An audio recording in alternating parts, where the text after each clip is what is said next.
BYD can charge from 10 to 80% in just 9 minutes, and Tesla can't even touch that. Here's what's happening. Ever since the start of this EV vehicle trend, range anxiety has gotten all the headlines. People think, will my EV make it to the next charging station? Others think of one city to another city as a benchmark for having a successful EV in general, but that is not the real problem holding electric vehicles back. The problem is time. A gas car takes 2 to 3 minutes to refuel. Tesla's Supercharger takes 15 to 30 minutes to reach 80% charge, and that's their fastest option. For most EV owners using home charging or slower public chargers, you are looking at hours of waiting. Some people even have to wait 6 to 8 hours just so their cars can fully charge. People have busy lives, and nobody wants to plan their day around charging stops. Nobody wants to sit at a charging station scrolling their phone for half an hour while their car slowly sips those electrons. The time barrier is why most people still choose gas cars, because they will tolerate worse performance, higher fuel costs, and even oil changes just to avoid all that charging wait. After all, it's just not worth it. Tesla built the best charging network in the world. They made it convenient, widespread, and reliable, yet not everyone is happy with them. And now BYD has just made them obsolete. Moving forward to February 2025, BYD announced what it calls the Blade Battery 2.0, with a claim that sounded almost impossible. They charged a vehicle from 10% to 80% in just 9 minutes and 36 seconds. This wasn't in a laboratory, not even under perfect conditions with prototype equipment, but in a real production vehicle using real charging infrastructure. The announcement included video proof. The numbers were verified by third parties, and this wasn't just a concept or vaporware out there, it was a production-ready technology. Tesla's best charging time is about 15 minutes under ideal conditions with the Supercharger. However, when you look at most real-world charging, it would be around 20-30 minutes. BYD just cut that in half. To understand why this matters, you need to understand what BYD did so differently. Tesla uses nickel-based lithium-ion batteries. They have higher energy density, great performance. However, they are quite expensive to produce. They are basically the refined version of the same battery chemistry that we have used in laptops and phones for the past 20 years. However, BYD just took a very different approach. They went with the Lithium Iron Phosphate, or LFP. Most manufacturers abandoned LFP years ago because it had a lower energy density than nickel batteries. Lower density means less range for the same weight. For a while, this made LFP seem like an inferior choice. However, BYD, being the Chinese company, saw a huge advantage that everyone else missed. LFP is cheaper to produce, doesn't use cobalt or nickel, which avoids the supply chain nightmare, and most importantly, it's much safer. LFP batteries don't experience thermal runaway the way nickel batteries do. They don't catch fire when they get damaged. The original Blade battery was introduced way back in 2020, and it was packed with LFP cells in a unique blade-shaped design that maximized space efficiency. This offset the density disadvantage while keeping it safe and giving them the cost benefits. Blade Battery 2 just takes this to a whole other level with their enhanced chemistry, optimized cell structure, and a breakthrough in charging capability. The technical term here is 6C charging rate, and here is what that means in plain English.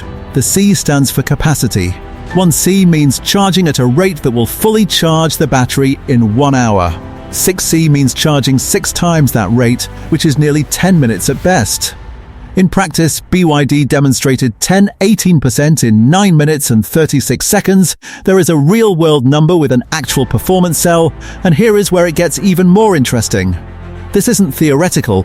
Production vehicles are coming sooner than you think, and we will reveal that in the end, so keep watching. Tesla has built their entire empire on 3 main pillars: battery technology, charging infrastructure, and vertical integration. However, BYD just kept all of them away. Tesla has 4680 cells, which were supposed to be the next big thing. They had larger format, bigger energy density, and lower cost. But they are still nickel-based, still expensive to produce, and still around 4C charging. Now moving forward to BYD's Blade 2.0, it achieves the 6C charging with cheaper materials and better safety characteristics. The energy density gap has closed to the point where it barely matters in real-world vehicles anymore. Charging infrastructure incorporates Tesla's Supercharger network, which was their meat and potatoes. Over 50,000 chargers worldwide are strategically placed, and they are reliable and fast. If BYD vehicles can charge in 9 minutes instead of 20-30 minutes, suddenly the size of the network battery is less. You need fewer chargers because each one will serve many more vehicles per hour. You need less strategic placement because drivers can tolerate slightly longer detours when charging. It takes less time than getting a coffee. Tesla manufactures cars, but BYD manufactures cars, batteries, battery materials, and charging infrastructure. When you control the entire supply chain, you essentially control the cost. When you control costs, you can undercut competitors while maintaining your profit margins. When you undercut competitors, you win market share. What's crazy is that BYD has already outsold Tesla in global EV sales back in 2023, and this isn't a fluke, but it was vertical integration delivering cheaper vehicles with comparable performance. Now add fast charging to the equation and see how everything changes. If you are enjoying it so far, subscribe to the channel because now we are going to talk about the manufacturing advantage that nobody talks about. Tesla has revolutionized car manufacturing with gigafactories and innovative production techniques, but Tesla doesn't make their own batteries. Instead, they partnered with Panasonic, LG, and CATL. On the other hand, BYD makes everything themselves, from batteries, motors, electronic controls, and even semiconductors, which is just insane. They started as a battery company back in 1995, and then they expanded into vehicles. They understand batteries at a level Tesla will never be able to become because it's just physics. Tesla was never fundamentally a battery company, they were essentially a car company that buys batteries. This matters for late 2.0 deployment. Tesla can't just switch battery and chemistry, they would need to convince their suppliers to redo entire factories. BYD controls its own factories and makes its decisions unilaterally. Production capacity is their strongest forte.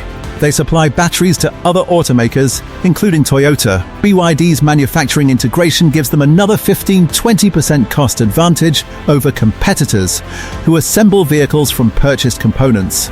Combined, this means BYD can sell a vehicle with equivalent performance to Tesla for 20-30% less and still maintain great profit margins. Now at 9-minute charging, that means the vehicle is generally more convenient than Tesla's offering. The BYD Seal, their Model 3 competitor, already undercuts Model 3 by significant margins in the markets where both are sold.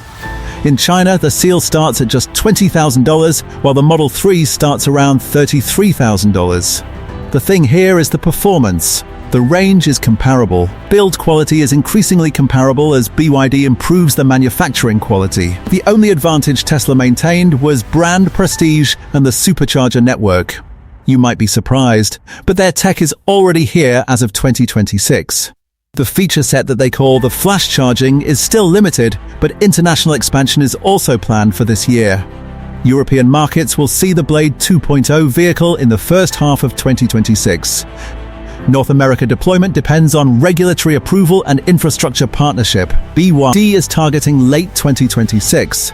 This is happening right now. Other manufacturers are already scrambling. CATL, the world's largest battery manufacturer, announced that its own fast-charging LF per battery is already here. South Korean manufacturers are also accelerating their solid-state battery programs. Everyone in the industry just realizes they are 2 to 3 years behind BYD in technology that might decide who survives the EV transition and who is the dominant player. Are you going to transition to an electric vehicle if every one of them started charging at such a rapid rate? Let us know in the comments down below and subscribe to this channel to stay up to date with the latest technological breakthroughs.